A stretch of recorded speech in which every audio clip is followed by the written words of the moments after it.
If you're a true Sonic fan, then you probably already know that there are 7 Chaos Emeralds. But what if I told you that this wasn't always the case? No, I'm not about to give you baby's first Sonic trivia by saying, in the original Sonic the Hedgehog, there were only 6 Chaos Emeralds. What I'm referring to is a time when there were 8 Chaos Emeralds. In the 1996 arcade fighting game, Sonic the Fighters, your goal is to collect all of the Chaos Emeralds to power a rocket ship so you can go to space to stop the evil Dr. Eggman and save the world. Each of the game's playable fighters, Sonic, Tails, Fang, Bean, Bark, Espio, Amy, and Knuckles, has one of the Chaos Emeralds. 8 playable characters means this game has 8 Chaos Emeralds. To my knowledge, this 8th Chaos Emerald has never been mentioned or referenced in any other game, although it was mentioned in the Fang the Hunter IDW comic miniseries. In this series, the greatest Sonic character, Fang the Hunter aka Knack the Weasel aka Fang the Sniper, goes on a quest to find this mysterious 8th Chaos Emerald,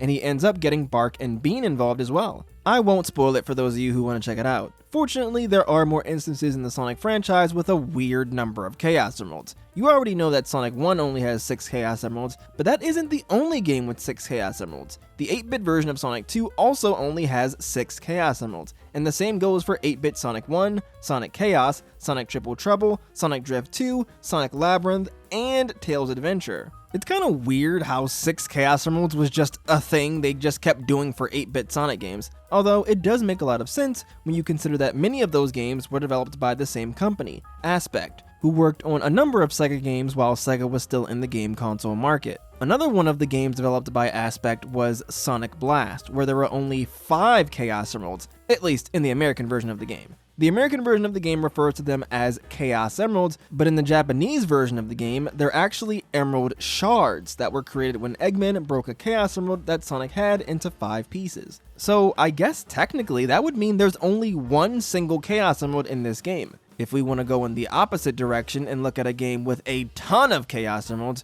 we need to check out Sonic Spinball, where there are 16 Chaos Emeralds. Man, I am so glad Sonic Adventure cleaned up the Chaos Emerald canon because early Sonic was just the Wild West.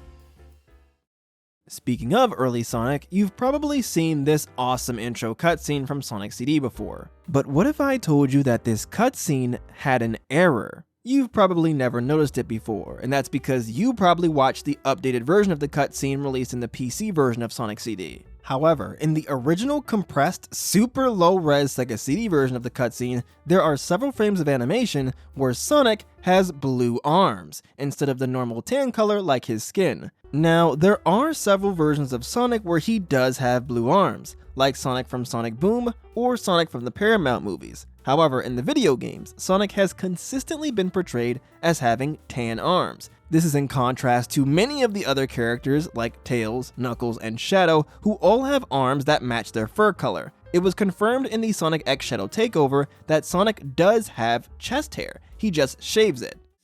Why do you have chest fur and Sonic doesn't?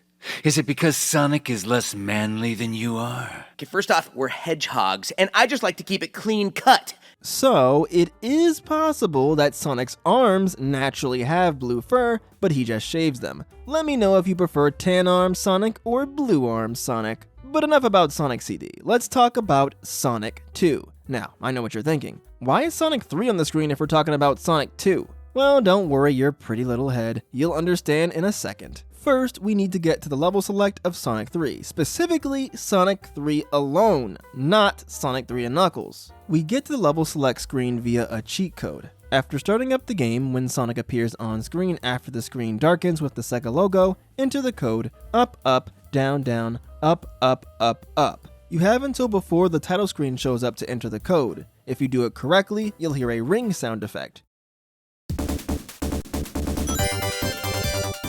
signifying that you got the code right. If you go down on the main menu under where it says competition, there will be a third option for sound test, which is where you can choose to play any level you want. Sonic 3's level select code is one of the most infamously difficult cheat codes to enter, not because the code is super complex or you have an incredibly short time frame to enter the code, but because there are a ton of lag frames where the game will ignore your input. So even if you got the code right, because you didn't do it on the exact frames that they wanted you to, the code won't work. My strategy for consistently getting this is to just keep spamming up after I do the down commands. Even if my inputs get eaten, 4 of those ups are bound to go through eventually. So, what does all of this have to do with Sonic 2, you might be asking? Well, take a good look at the level select screen. It's the same layout as the one from Sonic 2. The blue background, the font, even the text that alternates between saying Sonic and Miles in the background. Not only that, but all of the preview images for the stages are the same ones from Sonic 2.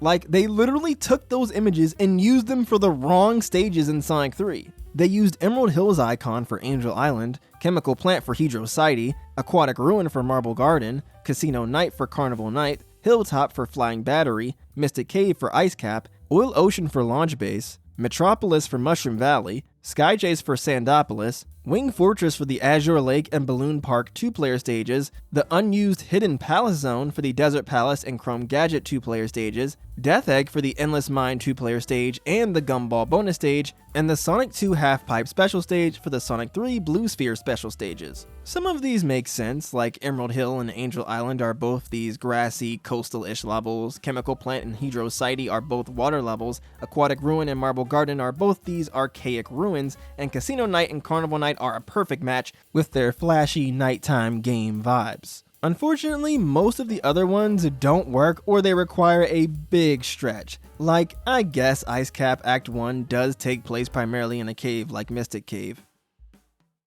Obviously, the most well-known oddity of Sonic 3's level select is that it includes stages that aren't in the game, and would be included in Sonic & Knuckles. There's sections in the stage select for Flying Battery, Mushroom Valley, and Sandopolis. A fairly well-known glitch happens if you try to go to the Gumball bonus stage from the level select screen. If you go to either one of the bonus stage options, nothing happens. That's because to get to the bonus stage, you have to go to the second level listed in the third 2-player versus section. You can play the bonus stage as usual, but if you die, you're sent to the Doyless stage, which is an inescapable bonus stage. Every time you die, you're just sent to the start of the bonus stage. The only way to leave is to press start and A to return to the level select screen. Once you do this though, it'll cause the level select screen to look all messed up and glitchy. While in this messed up state, if you go to the Blue Sphere special stage, the level will run for about a second, and then it'll send you to a different Blue Sphere stage. Then it'll run for about another second, and then it'll send you to another Blue Sphere stage, and so on and so on. Essentially, you left one infinite loop to go to another infinite loop.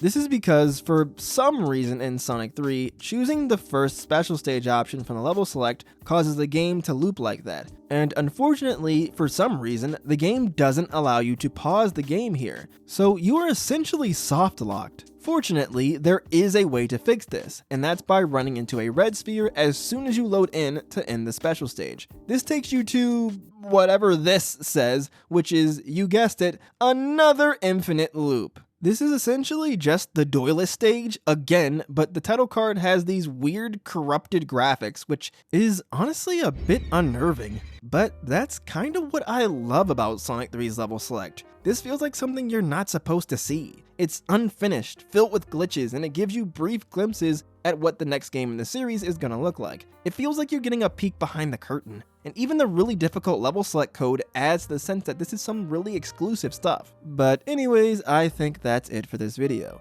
If you're interested in watching more videos where I talk about stuff, here's another video you might enjoy, and here's a whole playlist of videos for you to check out if you're looking for something to marathon or to just have something to listen to as background noise. That's all I've got to talk about for today though, so thanks for watching y'all, and have a great rest of your day.